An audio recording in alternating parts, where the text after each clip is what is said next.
Thank you to PokerStars for providing another amazing tournament and for coming back into the United States for the NAPT. As you guys can see the scene, we want to thank out not only for the media passes, but also for the experiences, for the tournaments. Hopefully we get you guys in Florida. I've seen you in Florida before. Yeah, I've seen you out there. Yeah, everywhere. So PokerStars, thank you for putting this on. Hopefully we can see you guys in Florida. And again, thank you from the Poker and Life community. We are out. Coming all the way from Las Vegas, Nevada, for the PokerStars NAPT North American Poker Tour for this week's Poker Ain't Life interview. We have a guest host with me this week. We have Bars Banger, Bars Banger, Bars Banger, and our lovely guest this week. Many accolades. Bear with me for a second, everyone. Many accolades. Let's give it up for, you got to pronounce it correctly this week, boss. Jessica Vierling. Let's give it up for our guest this week, everyone. For our NAPT, coming all the way from Resorts World. Jessica, how are you? I'm good. How are you? I'm blessed, trying to survive. That's what I tell everyone. Trying to survive. Tournaments are never easy. Ups and downs, trying to survive. Boss, how are you? Yo, I'm doing great, man. It's been a great experience, a great vibe, hanging out with my boys and playing poker, meeting different people, getting great content, promoting our company, and we got to get to do this great interview. So I'm blessed. Even though we lost money, we ain't lose sight of, happiness and sight of the important things. No, of course, the important things. And I kind of want to probably start off there for the important things. For me, I am what you call a social player.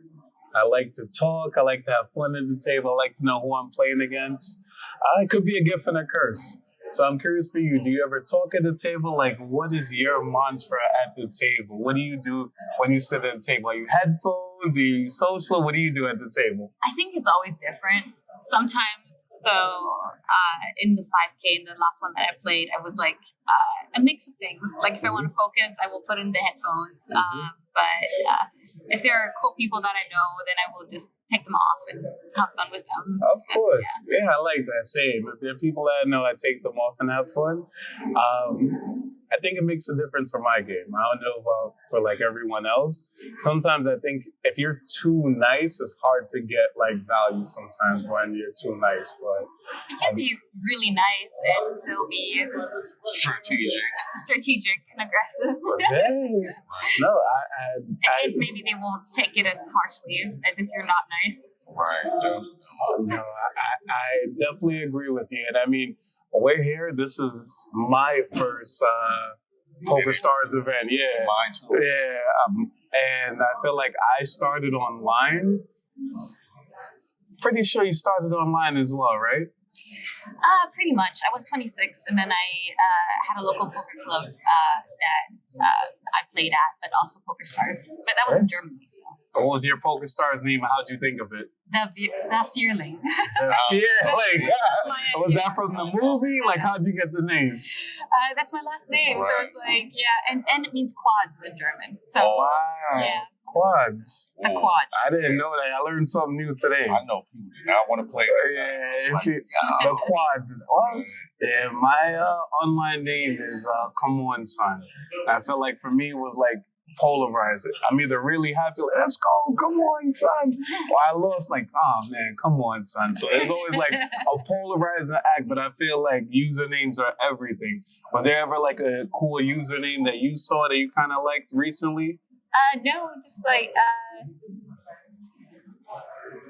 I mean, there are some creative ones, but I can't recall off the top of my head. I know one that's creative for me. The Vierling. That one is a good one, right? Yeah. I like that we touched on the point of what's most important to her as far as poker. What's more important to you outside of poker? My friends, my family, most of them outside of poker, and my dog, Right. Do you have a big family? No, it's my parents and my sister. Gotcha. Yeah, mostly, and then I have a grandmother and an uncle, but they're more further away. Gotcha. Yeah. And I was gonna say also, I mean, like everyone got into poker in different forms and like different ways. So like how like learning poker, how do you like take it to the next level? I feel like in the last like 3 to 5 years, you've taken it to another level. Like, how'd you get into poker and what like motivated you to want to play like the higher stakes and the bigger games? I feel like you're everywhere. Every time I see you, you're always in the mix. You're always deep, always rooting for you. Yeah, I guess. So I learned it from a boyfriend when I was 26. So, and then I always liked cards, and then I studied the game, got some books, got like really, in like a really pristine way, like just really theoretically. And then I've just been playing and playing. I think it's like a natural progression from like 200s to 1700s now. And then the Poker Go thing was because I satellited into it, the $5,000 tournament. This one I sold, but I also had like, say, I had a good year, so I could just like use the momentum. And yeah, how do I get from one level to another? It's a lot of studying. It's more than just a bankroll thing, right? Yeah, a bankroll thing is a lot of it, though. I think it's probably half of it. And then studying, and then lifestyle changes. Like I stopped drinking a few months ago, and it changes the way like I play poker a lot. Damn, that's why I can't advance, Bob. That's why I keep. That's probably why I drink too much at the table. Like me a little sippy. A little tequila sunrise, right? Well, let's chime in on that a little bit. Just overall lifestyle changes, right? Like the gym. I know you go to the gym a lot. Is there anything you do like outside of the table that helps like you at the tables? Let's start there. I work out like preferably twice, like every other day, but at least twice a week. And then I go to the gym, but I do also do it at home. I read a little bit, like not like fiction. Okay, I was gonna say stuff. sci-fi. Like are you doing like robots, like transform and taking over the world? No, more magic. Oh, you like magic? Oh, yeah. So I'm curious. All right, so I gotta ask both of you this. Like, everyone always has the dream of like being able to be like a superhero or like a magic power. So I want to ask a double question. If you could have one ability at the poker table, what would your superpower be at the poker table? Would you want to know other people's read minds? Like, what would it be for you? I want to ask both of you. What would your superpower be at the table? Mind reading. Mind reading? Yeah. You just want to read? That's easy. I was going to say the same. Mind reading? Yeah. Right. I mean, you want to see what they I have. don't want to look through your card. I would feel like that's kind of too much. Yeah, all right. I can see your card. I don't want to see it. But if I can read your mind, that's kind of probably a little bit unethical too. But it is, because I'm there like, please don't make me, please don't make me, please don't make me. Yeah, exactly. And then you know exactly how much you should bet so that they call, and how much you should bet so that they fold. Like, right, string them being along. a female at the poker table, have you encountered like things like rude flirtation, arrogantness because of your sex, things like that? so most of the things that you could consider sexist, I like were more like along the lines of being like friendly. I mean, sometimes I've heard stupid remarks like, "Oh, you would love a nice purse, right?" And like just because I'm female, but like it's not like mean or anything. There is some flirting, of course, but I mean, I flirt too, so it's like no big deal. So you kind of sometimes underestimated, but not anymore really. But when I was playing at the lower stakes and I didn't have like a hand mob or anything, you would have that. But also men who would like you and then just be like you should fold because I have it. And then I would fold, and then they would They'll show show me you that every they have time. it. All right, yeah. No men fold for me. Yeah, that's definitely the event. No men fold for me. Yeah, like, or I was playing a PLO game in Germany, and then this Turkish gentleman, I had quads, and he turned a boat, and he was like, "You can't, like, I bet," and he raised, and he said, "You can't win. You can't win." Did he not And know I'm like, quads yes. exist?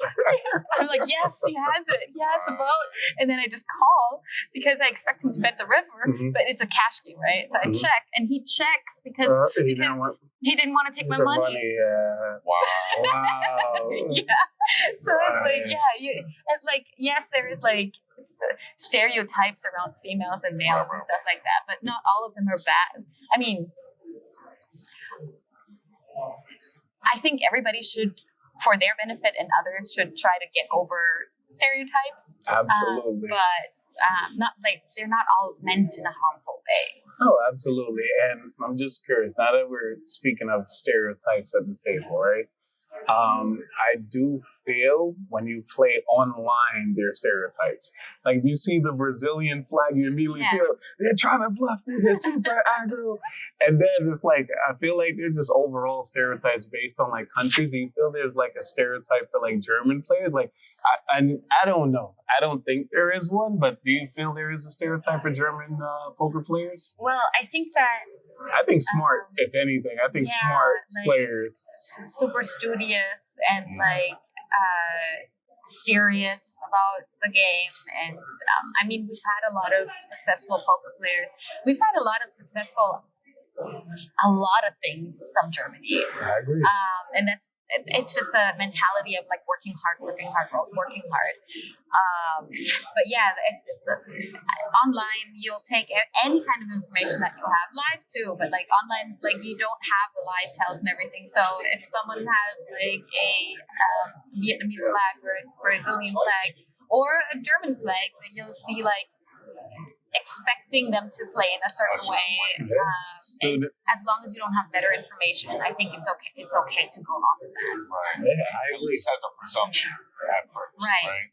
But open to being disproven. Exactly. Definitely. and I feel like your approach to the game is different than most people. And I feel like your approach is a little business-like, and I know you come from like, a Fortune 500, like coming from a business background. So I'm just curious, and yours, like, I feel like I'm in sales, so I leverage a lot of me being a people's person at the table, but it kind of hurts me sometimes, boss. Sometimes I'm too nice and I get no action. They don't want to kill me.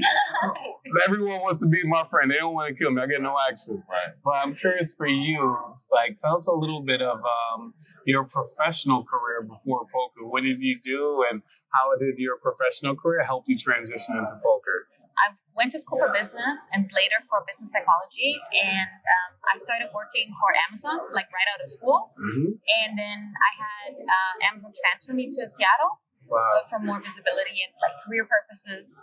I joined a great team, and then I had success, and then I switched for career purposes again, but I didn't really look at the teams and my roles and everything.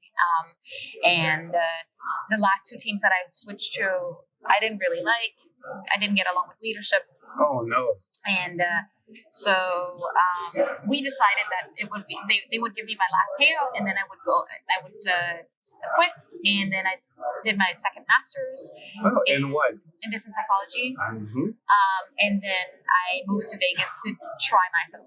So how does this help? Well, I joined Amazon in 2013 when stocks were at $200. Early. Yeah, Amazon stocks are now, they split by 20, so they're now at 4,000. So you can imagine what that did to my bankroll. I was very, very lucky, and I never touched any of them. That's all I'll say. Big. Yeah. Big.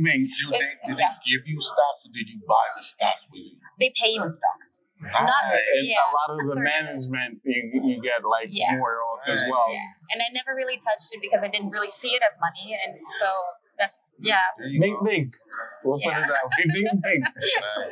And then poker bankroll management helps, of course. And then I think like having the self-discipline to grow, because Amazon is a really tough company. Like it expects a lot of you, like just to push, like Even push to get your push. foot in the door, it's difficult. Yeah, it depends on Yep. Some rules are harder than others, but yeah, it's definitely probably not that easy. Definitely, probably. You said something that I don't think I have the term. I've never heard the term before. Business psychology. Yeah. It's Different. different, right? It is completely different. I know business. How do they combine? Okay, so in different ways, like you can do commercial, like if you work in the sales area, I need that. Psychology is you're in and out. Like, how do you get the foot, and how do you get the person to listen to you? Like, what are they motivated by?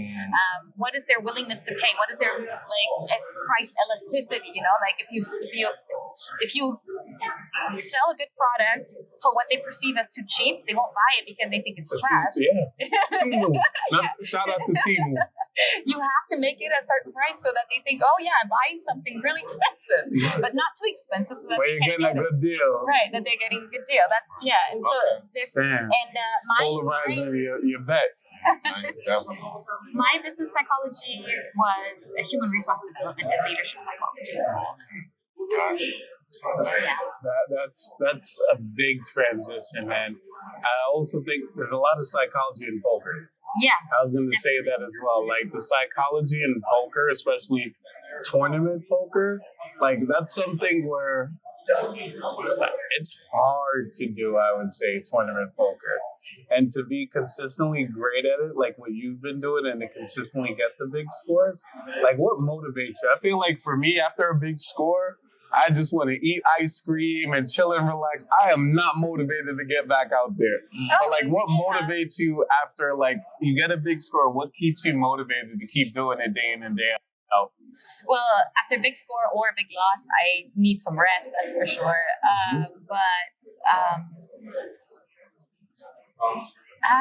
Ambition, I guess. Like, I really love the game. I love the strategy. I love thinking cards. I love playing cards. I like the feel of cards, like the actual, shuffling the chips. Yeah. Oh my God. I just like the environment usually.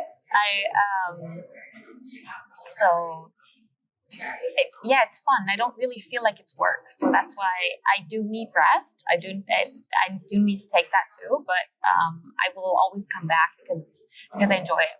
How do you deal with you say whether it's downswings or you're winning? You take the time off, need the rest. How do you in a session? Let's say in a tournament. It's a multi-day tournament. Day one, you're up and down. How do you deal with the ebbs and flows while you're in the tournament? In the session, in the tournament, I think actually, so my mindset is the mindset of like the fool or the hero, whatever you are, but like it's a journey, right? Mm-hmm. Like you start off with that many chips. Someone said like, here's what you got. Now good luck. Right. And then it's like you're wandering. You go ups and downs, and then you have to play 10 big blind stacks, and then you get to play 80 big blind stacks. And the strategy is different. Everything's different, and it's just like life. It's for me. It's like a journey. Right. A tournament's a journey, and that's why in every journey, every story is different. And that's what I enjoy about tournament poker. And that says a lot about your endurance as a person, right? Because in life, we know in life there's going to be ups and downs and ebbs and flows, but not everyone handles those lows as well as their highs. Their lows take some people really low. Their high, so I'm ready to go home. That's a great mindset where you're able to equate the session with life, because that says if you can handle those ups and downs in the session in your life, when inevitable ups and downs come, you're going to be able to persevere through it. So that's good. I like that. Yeah, that's a nice way to see it. Yeah. So I want to chime in on the preparation of tournaments. How do you prepare for a tournament? Like some people, they get enough rest. Some people, like I have anxiety the day before a tournament. I'm waking up early. I'm watching like Triton videos. Like you've played some high stakes tournaments lately. Like I'm not gonna lie. My biggest tournament was a main event of a 3,500. I got my butt kicked. I've never seen so many 5-bets in my life, boss. I've never. I don't know what I was doing. I sat there like, holy crap, what is this? I can't even see a flop. Yeah, I can't even see a flop. But like, I feel there's a big difference between like probably 1600s and higher and like 400s. So I'm curious, like, is there a difference in how you prepare for the higher stake stuffs to like, the 500s? Like, tell us a little bit about that, because I feel like you're always in the mix, no matter if it's the smaller ones or the bigger ones. Do you do anything different to prepare for the bigger ones and the smaller ones? So I do have a mindset coach who basically tells me I try to do everything the same, no matter if it's a 5K or 800 or 400. But I'm not exactly the best at following that advice. So I wake up at 9 a.m. Okay, so my ideal day is like waking up at 9 a.m. and then having breakfast, meditating, like working out, meditating, walking my dog, having some food, and then going in.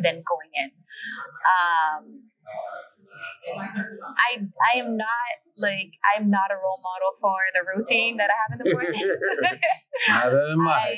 I do get to meditate before every session, I think, even if it's only for 5 minutes.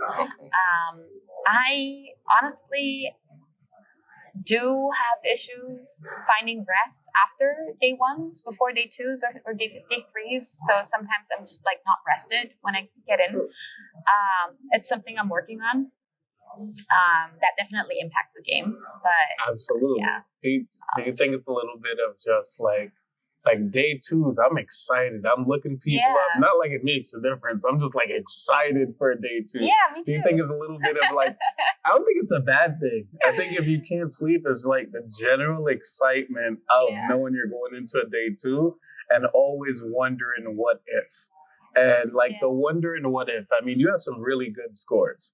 And I'm just curious, like, was there ever a time where you knew like you're going to do well?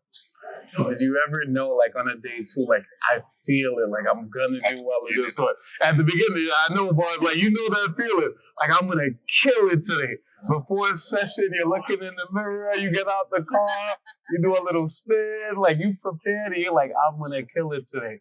Like, have you ever had any of those moments where you just knew this is the one, or, like, you knew this is gonna be a really good tournament for you? You ever had that feeling? Because you've gone into some day twos and threes and some big stacks. Yes and no. So before I won the LA main, like on day two, when I start, like I don't know, like I'm very careful about that feeling because I want to feel good and I want to feel like everything's jiving, but like you get into, I feel like that can create winner's tilt. Like and that's a real thing. That's oh yeah, I'm gonna be so good, and then you're just not careful. You're supposed to feel good, and you're supposed to feel like, oh, I'm in the flow. This is really good. Whatever happens.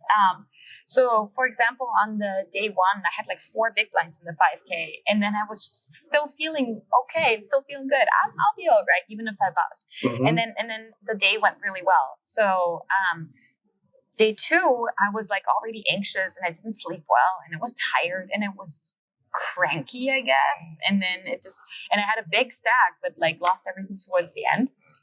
But like, I think you want to make sure that you feel good inside, but you detach from the outcome because I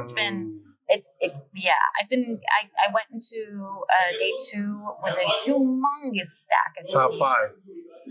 I had double the stack as the second person. Wow. So I was chip leading by 4, and I was like, this tournament is mine to lose. Oh my God. Like, and then you put like pressure on yourself. It's like, I'm going to win this tournament. And then you don't, and then you crush. Yeah. That's me right now. That's why I'm wearing the shades. I'm actually crying inside and behind the scenes. Well, I will say this, like, the highs and the lows of poker really makes you a better person at times. And I feel there's a lot of growth in the journey, and it's always amazing to go back and look back at like your journey itself. Yeah. And it can be. Yeah, and I'm curious, was there ever win or like a tournament that meant more to you than everything else for whatever reason? Whether it's one at home in front of friends or in front of your coach, was there ever a win or like a score that meant the most to you? Like, which one was it and why? Well, it has to be the LA main because it got me out of a downswing. So like I was in a 50K downswing, and that was just like, oh my God, I can win. Oh my God, I can win actually. Like I thought I was trash. Like I thought I was playing badly. It's like I didn't know what was going on. I was starting to apply for other jobs. Are you going to go back to corporate? Not yet. Oh. now this year is good, kind of good. So. Like, all right, I'm cool. I'm good. But outside of that, the next meaning, I mean, at the LA, the score, I scored like 300. I didn't want to say the score on camera, but you said it. Yeah, the score, like, people who know me probably know me from that LA thing, so it's big. So everybody would expect that was really important to me, and it was, obviously. But I think the other tournament was the second place in Montreal, that $600 tournament, when I was like, oh my God, okay, my ego went a little bit too far, but it was like, oh, I'm gonna be a pro. It was like your breakout one,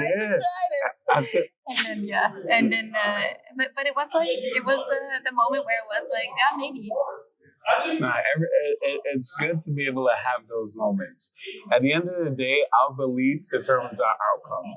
Because, like, if we fail, I've heard someone say, like, if you think you can, you can. If you think you can't, you can't. Yeah. And it's all in your mindset, and it's all in your belief. And, and it's like, I'm just curious from you, like, being in the mix. Delusional. Yeah. Right. You got to be honest with yourself, right? And another thing is that learning from experiences, right? Mm-hmm. There's a thing called empirical knowledge, right? Mm-hmm. It's knowledge gained from experience, right? Mm-hmm.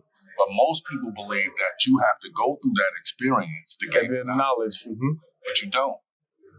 Right? Other people have went through that experience. So, and you can gain that knowledge from their experience. It's really interesting because there are personality types that do well learning from others and from others' experiences, and then there are others that are that's themselves like, hey, there's no way because they just won't. Which one are you? The person who has to go through it. I'm the same way too. Like I'm a mixture. I'm a Gemini, so I'm a mixture of both of those. So. I'm a Capricorn. What's your sign? Oh, my sign is Leo. Leo? Yeah. Well, I've had good experiences with Leo. Like I believe it. Confident with Leo. Yeah, can't go wrong with Leo. But for the most part. Well, one thing I did want to ask, right, is like you've had a coach, you did a lot of studying, and I'm curious, like, what was the best advice you've ever got in life, and what's the best advice you ever got in poker? Oh, two different questions. Yeah, you got to spin it up. Come on, we got the behavioral mindset. Yeah. Best advice. So I think the best advice that I've ever gotten was when I was working for, well, in general, it's applicable to anything, I think. But so I had an amazing leader, and I don't know, anybody who works for Amazon or is related to that knows that the Jeff B ? It's basically the thing, like if the customer sends an email to Jeff Bezos back in the day, he would forward it to whoever's responsible for the business and be like, ? That's it, just ? And then all hell would break loose because apparently, like, we need to fix it because it's so important enough for him to jump in. So we had a business that was having issues in some ways, and so my in logistics, and my boss was responsible for logistics. So Jeff B sent a few ? To him, was like, and one day he was the most amazing, humble, patient leader. And one day I just walked past him and say, "Hi, Jerry," and he's like, like jumping. And I'm like, my response was to develop this incredible fury at a leader treating his employees in a way that would make them like actually just jump in anxiety from a hello. Of course. And I told him later, my boss, I told him later, and he said, you know what? You will encounter a lot of people in your life. And as you grow in leadership, probably anything, you look at their tools, and then you just decide, you have to accept the people as they are, but then you look at their tools and what they're doing, and you decide, building your own toolbox, what to take out and put into your toolbox for frequent use, and what to take out of them and put it to the tools that you will never want to use. So basically you observe and you accept people as they are, and then you learn from them, and it's totally fine to take out what you're seeing in them and being like, nope, that's not for me. That's not that's exactly what I won't do. And then you keep developing, growing, and learning from other people. Nice. That's interesting. Yeah, leadership is. Now look, let's equate that to poker. Let's do it. Amazing, because in your analysis of the group of people at your table, right? You know that there are certain types or certain people at the table based on your observation that, you know, this person I will never bluff, right? You have already decided that. So you have taken that out of their, you know what I mean, out of your toolbox. You know what I mean? I'm not going to bluff this guy. This guy never is going to fold. Don't bluff me. Right. You're right. Don't bluff me. This guy right here is never Come gonna on, fold. son. So I'm never going to, you know what I mean? Or this guy's always going to call. So, you know what I mean? I've got to get max value out of him all the time. You know what I mean? Or if, like, you know, like you come to a table and you might be a better player than someone else that you're observing, and but they're doing something that you never do, like limping or like whatever, flat calling. I was gonna say flat calling. I literally was gonna say flat calling. I'm sitting there like, what the hell? Or other things, and then you might think like, oh, I'm a better player, but then what you can also do is just think about like, why is this person doing that? And would that ever be a move that I could integrate into my game because it has some kind of value? You know, like it won't become like just thinking. That's one thing that a poker coach told me. Like, don't go ahead and like judge right away, right? Like just like, oh, this is not something that they're supposed to be doing. It's like doesn't mean that it's bad. It could be technically minus EV, but then what's behind it? And can I use that technique in my game and just make it better? No, absolutely. And I'd be curious too. Yeah, I was gonna say, as poker is changing, right? I feel like poker is getting more and more difficult. Everyone is starting to get pretty good, and it's almost like the people that are doing well, they're doing unconventional stuff that you can't solve. They're doing things that you don't like see often, and it throws you off. Can you I'm curious for you. Was there ever a moment recently that you could think of where someone like made a move or like did something that you just like, wow, why are they doing this? That kind of threw you off, that you implemented, that you kind of looked at and maybe you don't see the hand. That's the thing. A lot of times when people make unconventional moves, you don't know what they have unless you call. And you're either right, hopefully, knock on wood, or you're wrong. But I'm just curious for you. Has there been any moment or anything that any new trends? Any new trends have you seen? Yeah. Like new trends I'm seeing, like me personally, is people just like over shoving turns and over shoving rivers. That does not make sense. It's like a 20 big blind pot, they're shoving 70 bigs. Like, what the hell? This doesn't make sense. I'm never calling you. You're never getting value. But is there any new trends that you're seeing now that at first kind of made you skeptical that now you're like, all right, you kind of like it? So yeah, the overbet shoving is practically they're attacking you in like a way that like you have to defend with your best hands, but your best hands are never as good as their best hands. So you have to decide, like, you have to know, okay, I have to call here because this is the best hand I can have in the spot. But they can have, like, whatever. I played a hand, I overbet shoved with eights on ace, king, eight, 3 or something.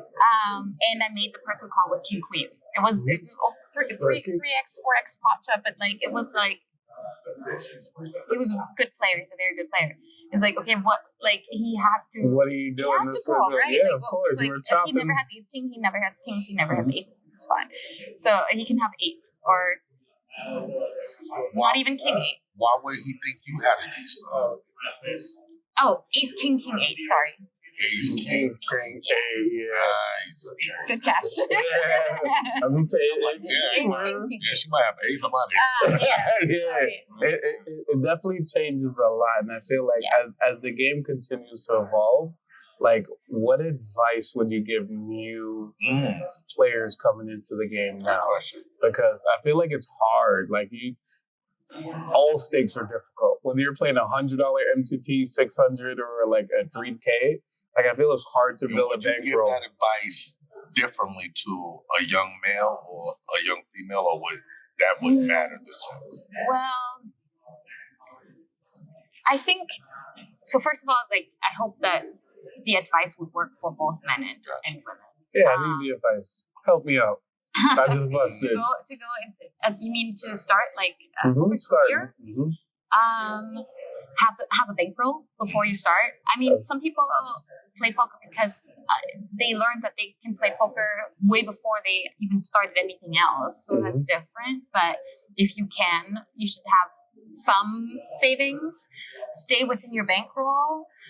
I know, like, in whatever, between 20 and 25, like, there will be a lot of, like, especially. Okay, see, here I'm also sexist, but I feel like especially guys would be a lot more risk taking. Facts. That's me and you. That's me and you. That's the business psychology here. As they develop, but stay within your stakes, sell if necessary, and then, like, there's so much ego. Like, there's so much ego in the game too. It's like unnecessary and it's gonna cost you money long term. I mean, everybody has ego, but like, it shouldn't. Yeah, check it. Have it in and just feel good about the game, and then study and be humble. Because you're probably not as good as you think you are, and you're probably never as bad as you think you are when you're running bad. So it's like, just like keep the ego. Bars. You can feel like if you win and you lose, like, if your confidence is somewhere, like, it's can't be healthy. Right. So yeah. You said you've been playing poker professionally for 4 years. Mm-hmm. What would you give yourself 4 years ago? What's the best advice you would give her, knowing all that you know now?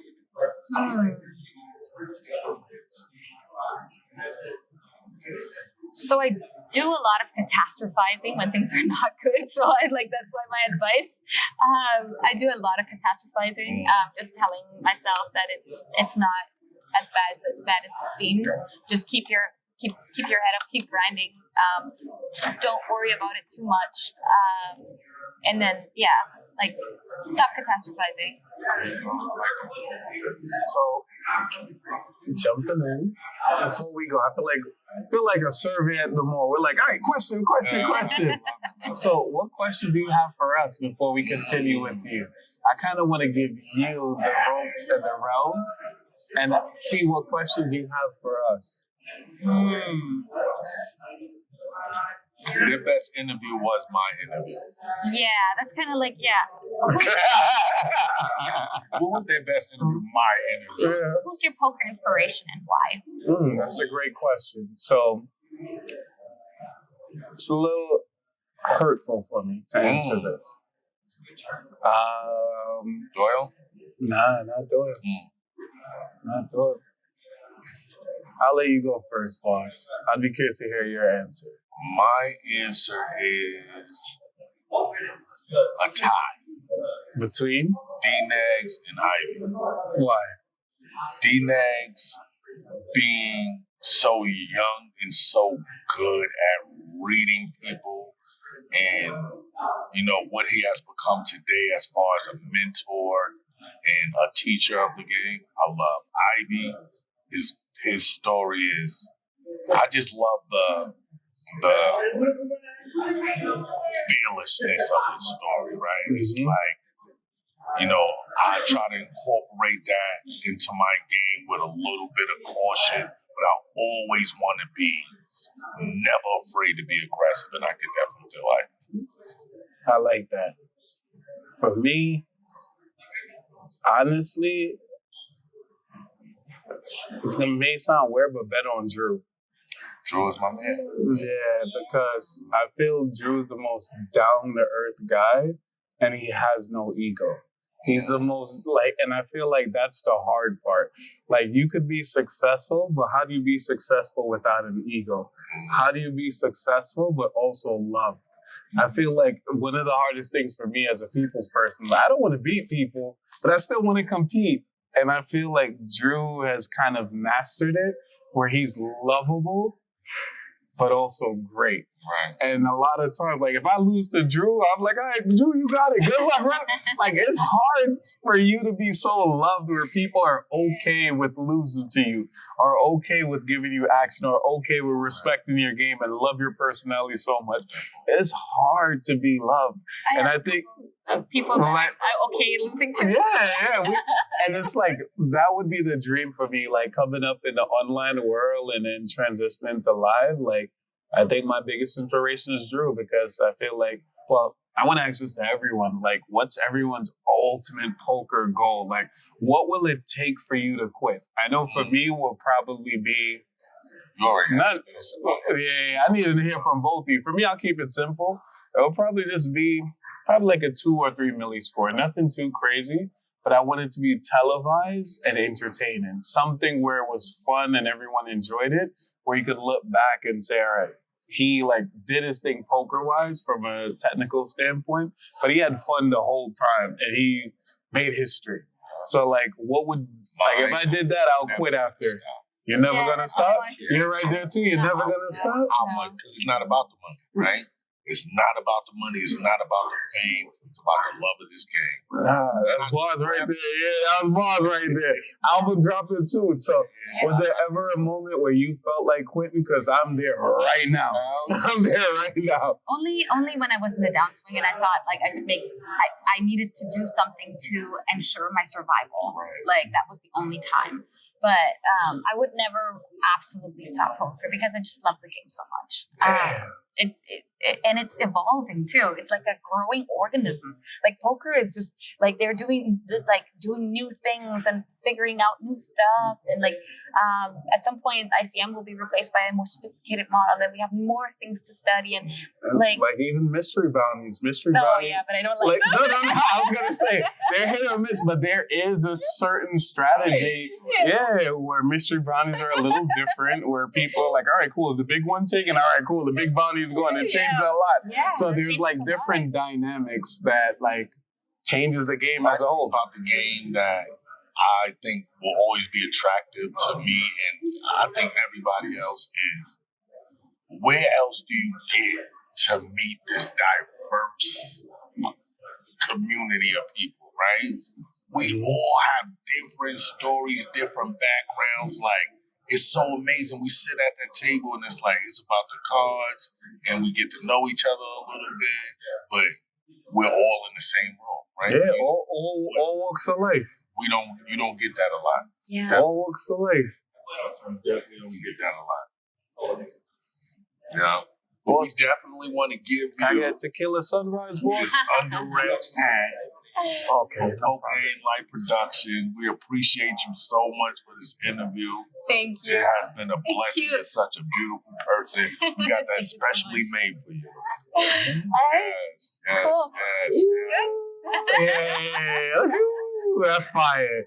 And there's meaning towards it. And I feel like underrepped could mean so many different things. Underrepped could mean your age, right? You could be underrepped where there are probably some older people here. They have senior events. There's no events for like young people under 21. Like there are people that are literally in the mix at 19 years old in some events, literally playing 3Ks at 19. So underrep could be your age. It could be your sex, where they have women exclusive events. Do you play any women's only events? Like, what are your thoughts on those? I do, just to mix and mingle. Yeah. Everyone always says like a great mingle thing where you get to meet people and it's like everyone's so welcoming. Like it's fun. Yeah, you meet a lot of things that you don't always see. Like Then we also got underrep from like a standpoint of like gender, age, sex, background, like all walks of life. And there's even from like a mental health standpoint where it's underrepresented. We don't talk about it enough.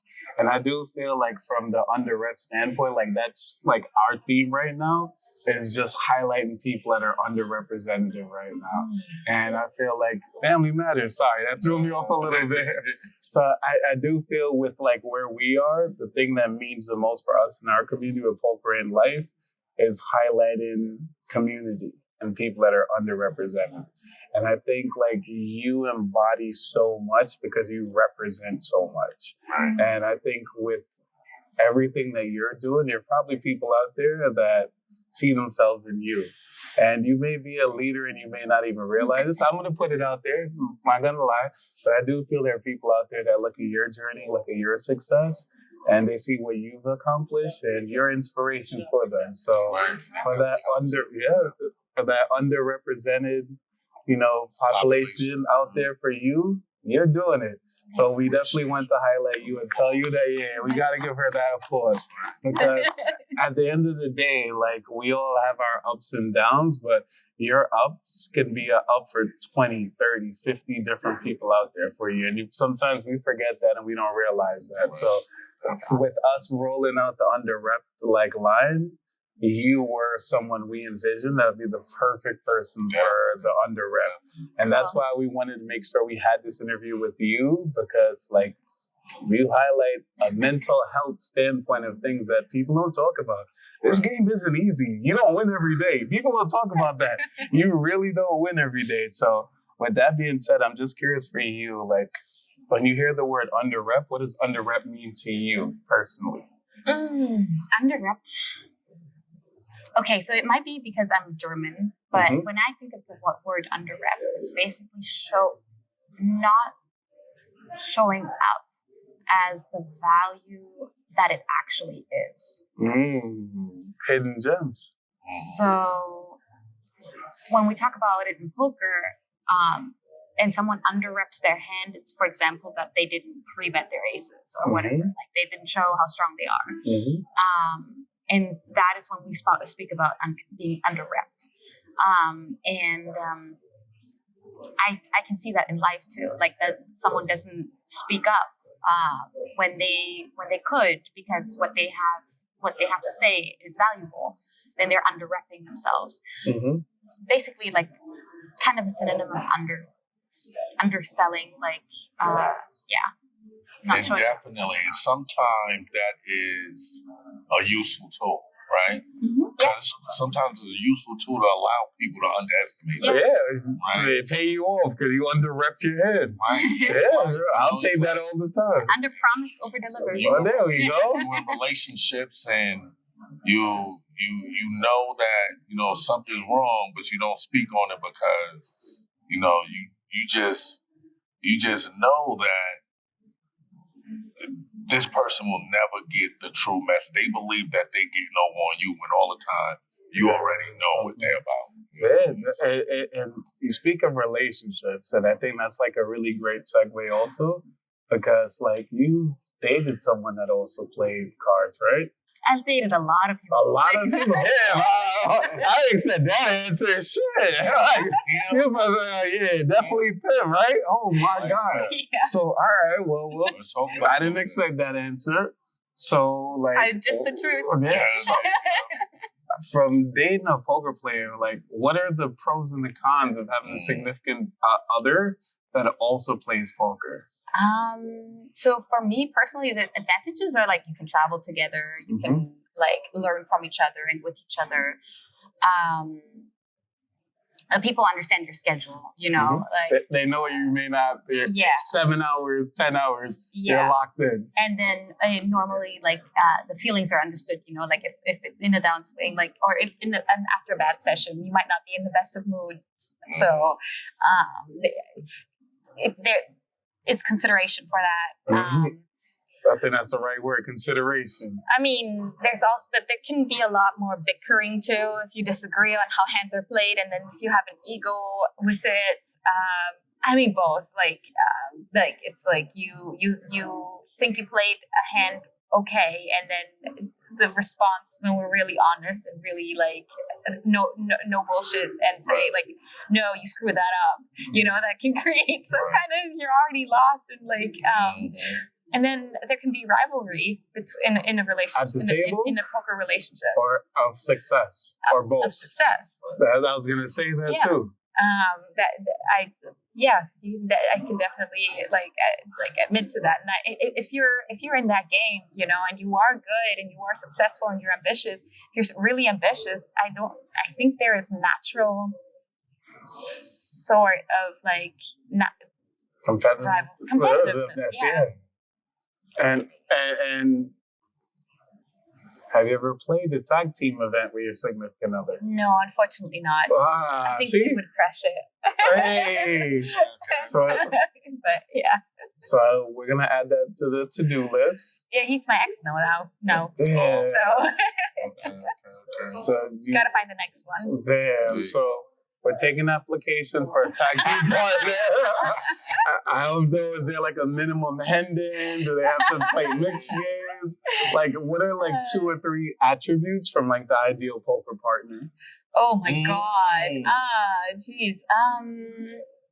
Has to be able to teach me things and vice versa, but be humble enough to be taught by me. Damn, that's deep right there. Where's my pen? Where's my pen? All right. And then the usual things, you know, humility, like. Would it be okay if he had less money than you? I don't really care about money. Okay. Yeah, I don't really. Of course, I care about money to live, but my lifestyle is pretty simple. So I don't. It's not something. I don't need like big watches. You don't need a high roller, nice shoes or whatever. Yeah, no.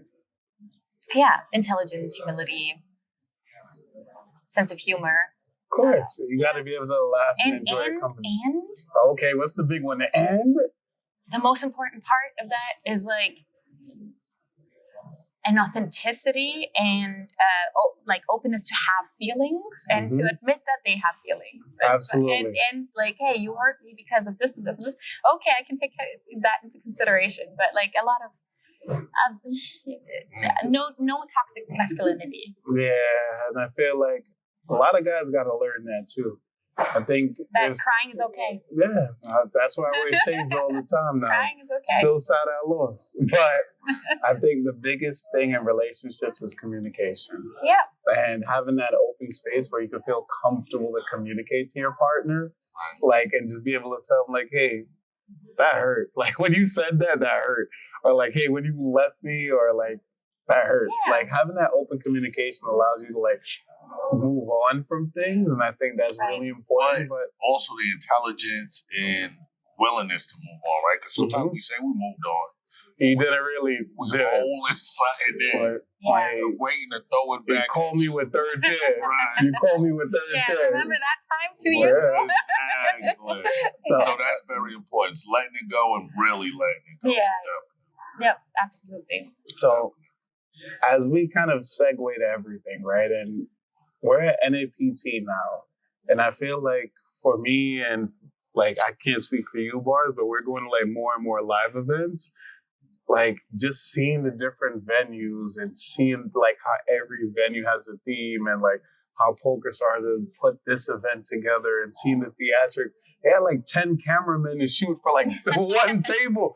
I'm like, why the hell do you need so many cameramen? So I'm curious from you, like being in the spotlight, like does it make you play differently? Like when you're being recorded or when you're at like a big event with all of the theatrics, like does that impact you a little bit or do you tune it out? I mean, I've only been recorded twice. I've been on stream twice. So, but I actually think it's super fun. It keeps me alert. Like makes me want to play my best game. But I'm a little unnatural maybe, but I'm a big fan of public speaking. I like to speak in public. When I know something, when I'm prepared. And you don't know it's like, yes. Because we can't use our headphones, we actually have to be there at the table. So it can help with mindfulness too.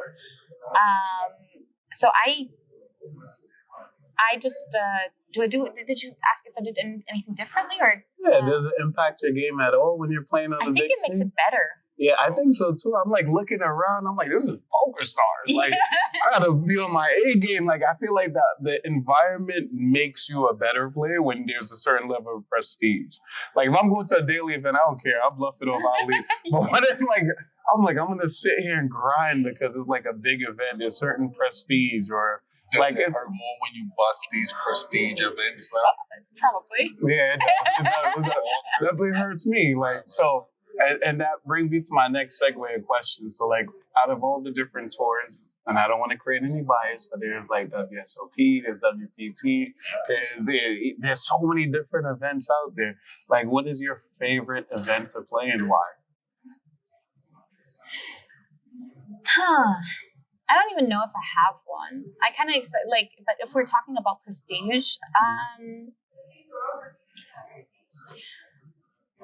so I feel like the WPT events are more prestigious within the high stakes community. Like, like WSOP is great and you can win bracelets and then online bracelets and online rings and rings all over the place. And I think WPT has tougher competition. So, and it's not like as public, like maybe if I won a WPT title, it wouldn't mean that much to like, I don't know, someone who is just watching poker on TV, right? Because it's not WSOP, it's not a bracelet. Right. But I would feel even better about it because like it means more. So much more as like it's an actual player from a professional standpoint. Yeah, from the people who understand it. Right. Yeah. Damn, that's deep. I didn't think about that part. It's like if you know type thing, right? Yeah. And I think like as we're here, Bars, we've learned a little bit about you. Is there anything that we don't know about you that people should know?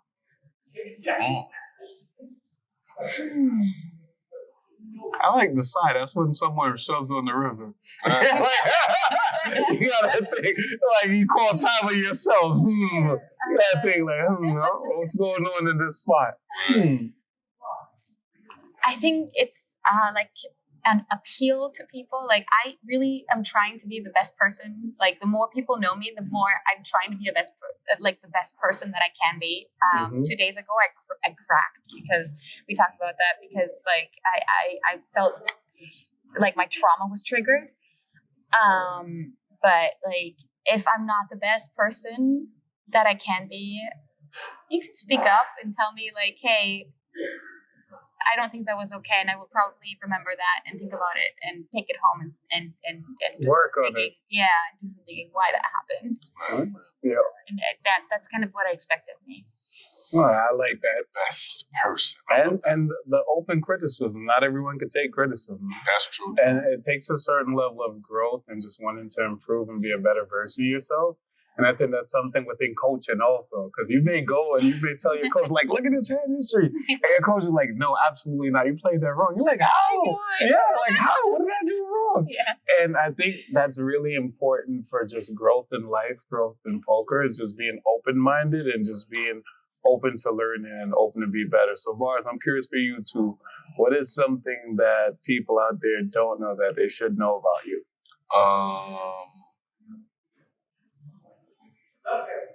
I'm very sensitive. Very sensitive. The exterior, a lot of people probably wouldn't get that. That's probably a surprise to a lot of people. I can't watch other people cry. I'll start crying. For real? Like, I can't do blood. I can't do blood. Like when people do surgery on TV or like, I have a son, like when my son was little and he used to get needles, I would cry. Like I feel the pain. Yeah. I can't see other people in pain. I can relate to that. But I got a good question. Do you have children? No. Do you want to have children? I don't know. Okay, so let's say you had a daughter. Would you teach your daughter how to play poker? Yes. Why? My son too. Why? Because it's a cool game. Yeah. You can't argue with it. It's like, yeah, she is right. It is a cool game. It teaches you risk management. It teaches you. It should teach you to like emotional composure and even like.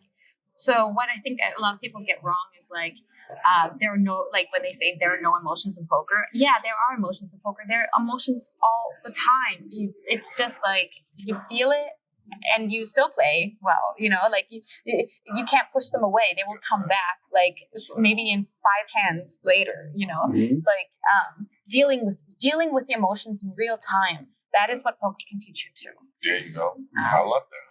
Great answer. And speaking of just like learning in poker, like our entire poker and life community was all brought up on like mental health and everyone's version of what poker is to them.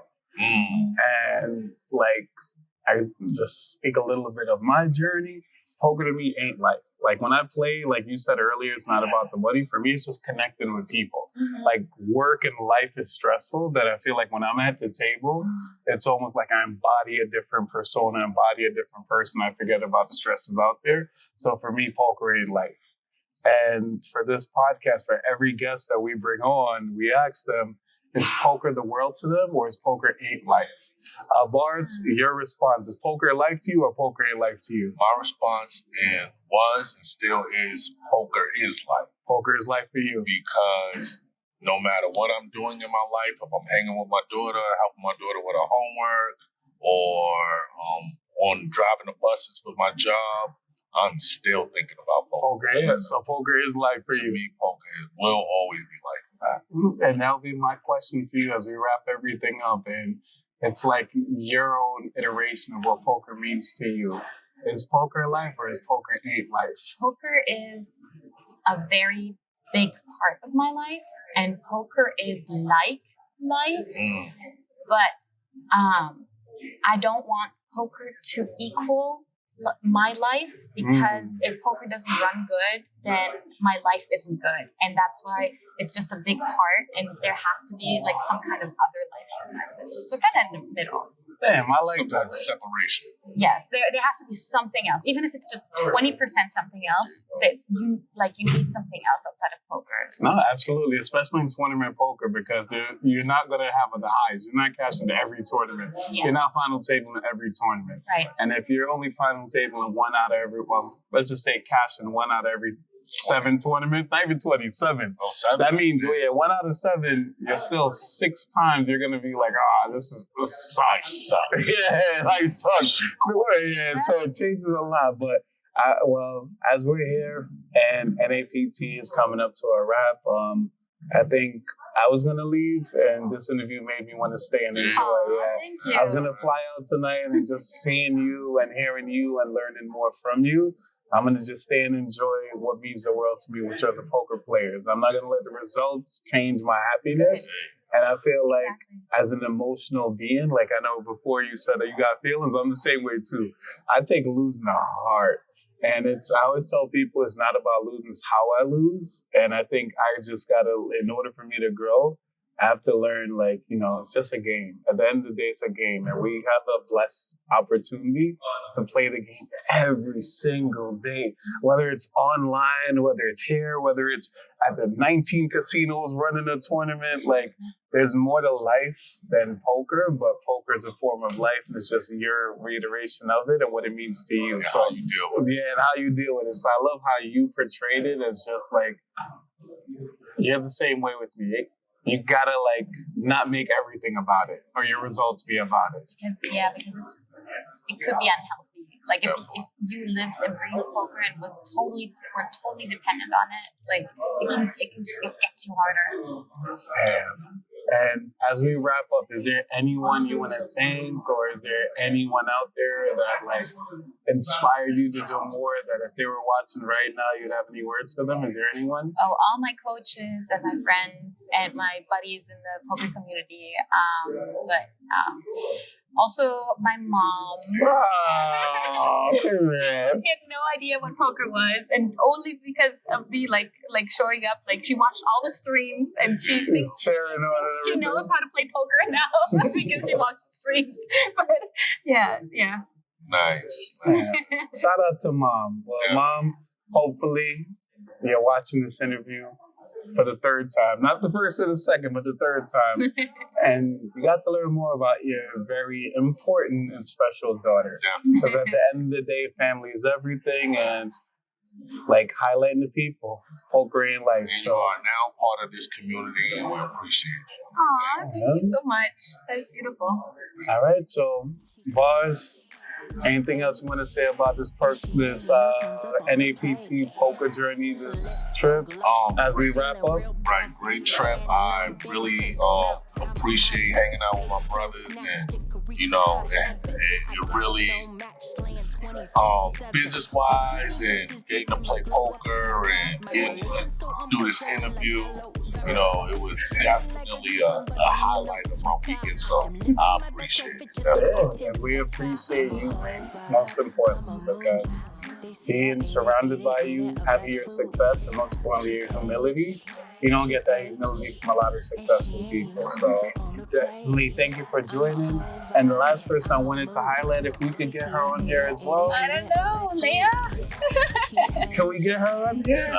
Yeah. All right, well, Tyler, we're out from the NAPT 2024 Poker Ain't Life. Thank you to PokerStars for providing another amazing tournament and for coming back into the United States for the NAPT. As you guys can see the scene, we want to thank out not only for the media passes, but also for the experiences, for the tournaments. Hopefully we get you guys in Florida. I've seen you in Florida before. Yeah, I've seen you out there mixing. Yeah, everywhere. So PokerStars, thank you for putting this on. Hopefully we can see you guys in Florida. And again, thank you from the Poker and Life community. We are out.